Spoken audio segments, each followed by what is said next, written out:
she's a cold-blooded turd. That's what she is.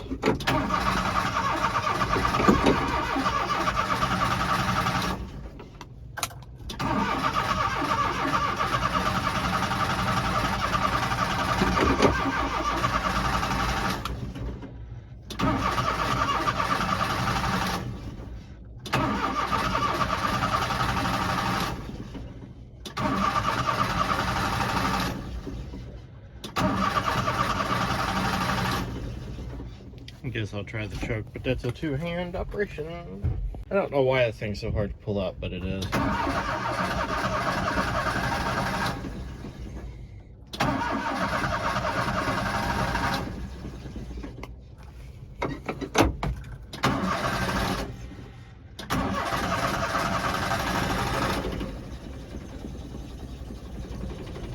Barely.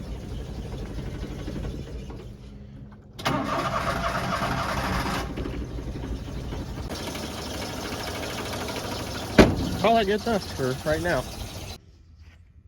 So here's my eBay special alternator. It looks to be positioned correctly because it should sit this direction, right? Maybe? I'll have to go look, but I think that's right. So yeah, if that's the case, this deal up, I believe it's in the correct position. So I hope we can get to everything under the seat because, well, that's the only space we have. Because obviously the cake feeder is taking up that cover right there. So that is a thing. That's kind of a problem with that stuff, is it takes up that cover. But yeah, there's the alternator, and yes, I am correct. It is right there in that direction. And it would definitely help if you could get back there in that cover for the wiring, but we'll see. I gotta unhook that battery. Okay, everything loosened up. So this one was a 14 millimeter, the other one's a 12. I had to use a ratchet on that one. So oh yeah, that's definitely it. I feel it binding a little. Okay, we'll get it pulled out, but yeah, I can feel it binding. Another thing is, well, let's check out the belt. Yeah, I could use a new one. So whenever I head to town, I'll go grab a new one of those.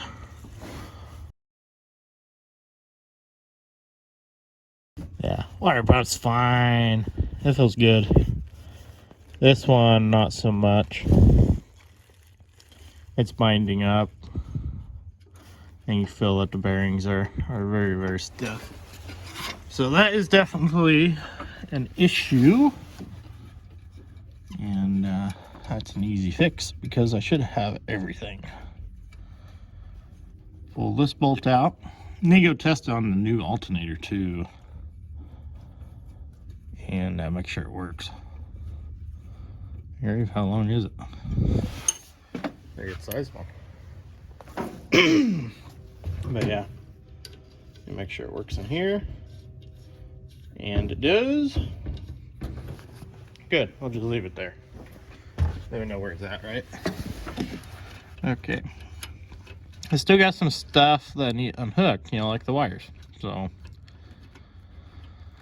but since that cake feeder is in the back, it'll be easier to go from here, but I may just have to crawl up in there and take that cover off. But if you look, it's dirty from hay, the feed, and everything else. So I just don't want to get up in there if I don't have to.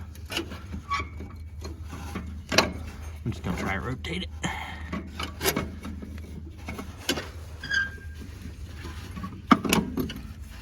So there's one. The other one's on the very back, and it's pretty easy.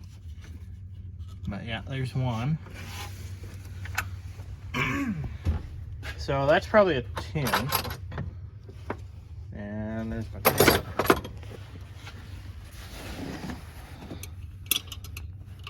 Battery is unhooked, keep that in mind. I'm surprised I got that off without having to hold it.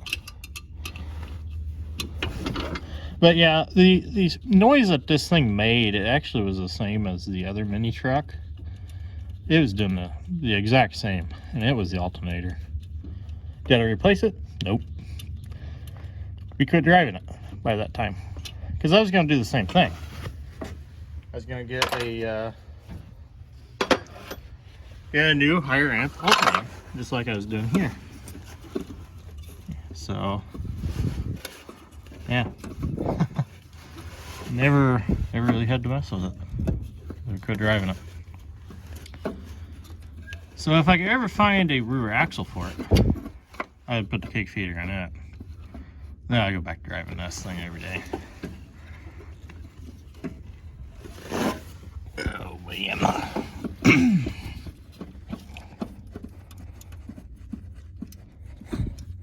I feel like there's probably a lock on that and I just can't find it. Oh yeah, I see it now. Both hands. Yeah, this thing's actually fairly warm up front here versus the back. But yeah, this sucker is definitely the culprit. That is not smooth. This one is like smooth. So yeah, that is good. That is the culprit, because the only other option would be the water pump, or I guess that tensioner too for the timing belt, which by the way I have not changed on this motor, so, or engine, so I need to do that. But yeah, look at this. It just stops instantly. That's how bad that thing is. So on the other mini truck, it also had a crack in it. Get that light to come on. It also had a crack in the housing. I saw it whenever I was looking, see what kind of alternators was, you know, in these. Because I have two S83Ps and I have one S110P. But from the looks of it, all three of these are the same. So I believe this is like a 35 or a 40 amp alternator. This one here is supposed to be a 70. So it should handle everything that we throw at it and not have to worry about it, hopefully. From, you know, the radio, this cake feeder, to, you know, whatever. So let's just try not to scratch the paint and line these things up. So first off, I think the thing that's different is this, because if you judge from here to there, it looks about even. Judge from the same place, you know, right at this edge. So this edge here to here is not in the same place. It's like an 1/8 inch off from what I can tell. So, but our mounting surfaces are here and up front. So that's the only two surfaces that matter. That's it. And to be completely honest, it looks to be in a good location. This thing actually looks whiter, but it could just be an illusion to me. It really could be. So, I don't know. I think we'll just set it in there and see what it looks like. So as expected, it is crooked. But like I said, that's expected. So I do need to space it out. And I think at the most we'll need to do is probably 1/8 inch. So I'm just going to go grab a couple of washers. I think that bolt's long enough. We could probably get away with it. And get it lined up like we need it. And the only thing I'll need to do is just go get me a new belt, because let's be honest, this thing, it's the original one that was on it when I bought this thing, and it's set for a few years, over 10. So yeah. And all honestly, I wouldn't be surprised if this isn't the original one, you know, from Japan. Matter of fact, it probably is. That's Japanese rating right there. But I can't remember which one it was, but one of these, it did say Daihatsu on the belt. And honestly, I don't even know if I've looked at this one. But this one definitely has the Daihatsu logo right there. Or what it looks to be. Daihatsu logo. And yeah, it's definitely, as a matter of fact, I can see it through here better. Yeah, something like that. Anyways, yeah, I just need to get a new one of those. Let's go grab a couple of washers and see if we can't get that mounted. But judging off of it, looks to be the same. It is a little wider, but it should be fine. It should be fine for this guy, because I do believe everything is wider as far as everything goes, so it should be just fine. Note should be, and that's a little small actually. Okay, it's gonna be fun. Okay, it looks like it'll work. Matter of fact, it fits into the alternator pretty good, along with the water pump pulley.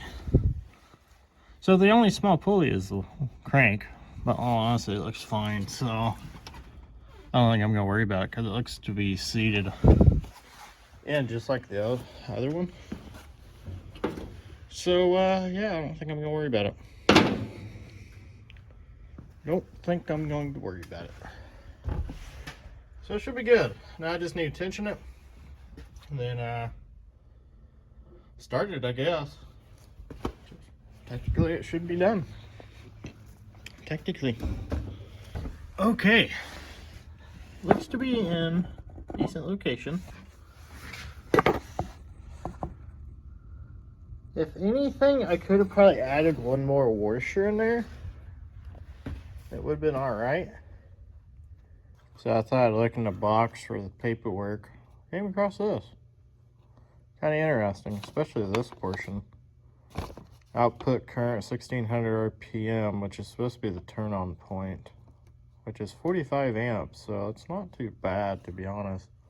Alrighty, so I bought this from eBay, and I just went back and looked for, you know, the one that I purchased, and it's no longer there.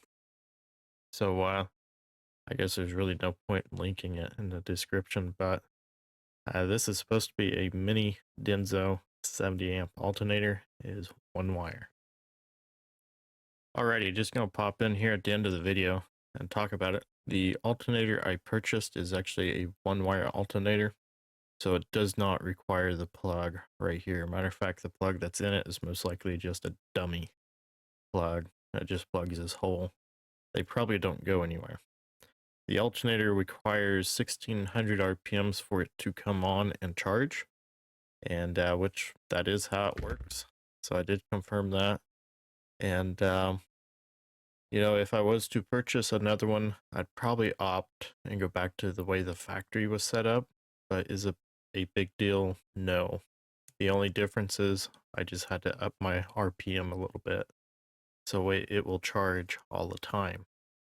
Otherwise, you know, with the RPM at 1000 on the engine, this isn't turning fast enough for it to charge. I noticed the engine had to be about 12 to 1300 for it to charge. And is it a problem to me? No. I just put it 1500, which is where I ran it most of the time anyways.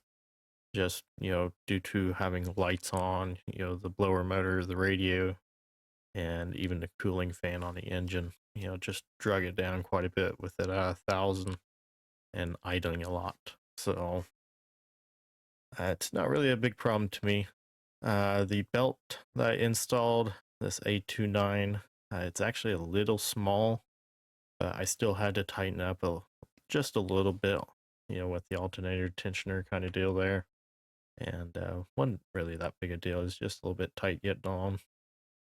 But like I said, I still had to tension it a little bit, so it didn't too tight kind of deal. But it was just a little bit of pain to install. But anyways, I do appreciate y'all watching, and I'll catch you in the next one. See ya.